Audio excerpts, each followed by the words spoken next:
Snow tied up morning traffic and forced school closures in the Portland-Vancouver area this morning, and it's not over yet. Good evening. Today's snowfall was a headache for commuters and a holiday for many school kids, but the worst may be coming. Tracy Barry is standing by in downtown Portland tonight at Waterfront Park with the latest in our winter storm. Tracy, looks pretty calm down there. Pete, I think we are lucky enough to be at the calm between storms. It almost looks like a picture postcard behind me tonight in downtown Portland. But the first round of snow definitely ushered in that winter storm that we've been promising you now for a couple of days. The Arctic air dropped down out of Alaska. It dealt a brutal blow to the Seattle and Olympia area. And yes, it is headed our way. As for snow, well, I think it's only just begun. So this morning's traffic mess may have just been a dress rehearsal for tomorrow's commute.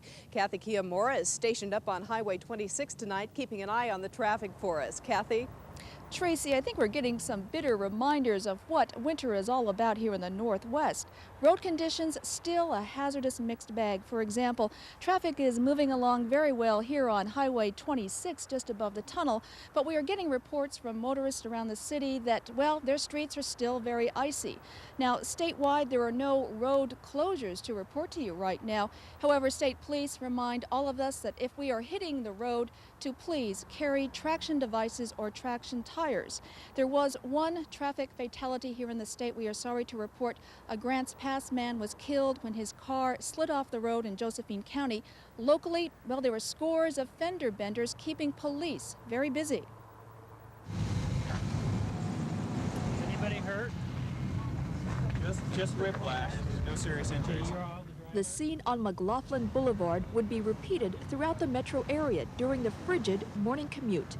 The same accident scenario, different players. I saw a couple others that didn't even stop. They spun around, hit a couple cars, got hit themselves, and then left. Yeah, so there's at least 3 other cars.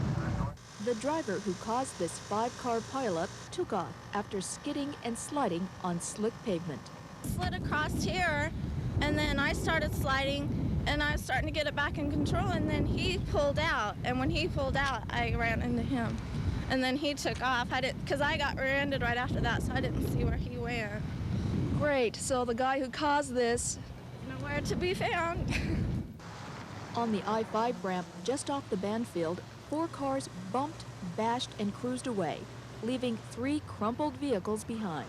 Apparently, this one vehicle up here was involved in an accident all by himself, and then the independent news vehicle stopped to help, and she was going by and lost it on the ice. it's been like this all morning. What looks to be dry pavement is actually ice.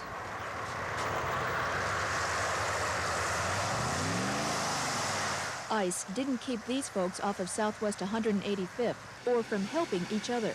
Motorists pushed, jumped, and strained just to get vehicles moving down the highway again.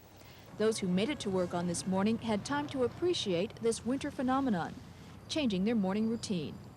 Well, I had chains on until I got out to 205, and then I took them off. So it wasn't bad at all. It wasn't.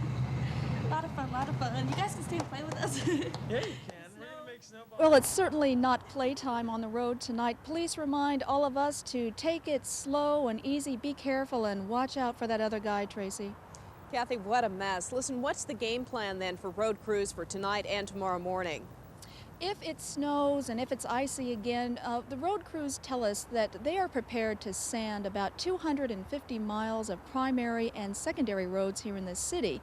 Now, they are working on a standby emergency basis, so when that bad weather hits, they're ready to hit the road, get the sand down, and help us get through all of this, Tracy. Good to know. Thank you, Kathy, for that report. I can almost feel those frustration levels growing for the drivers.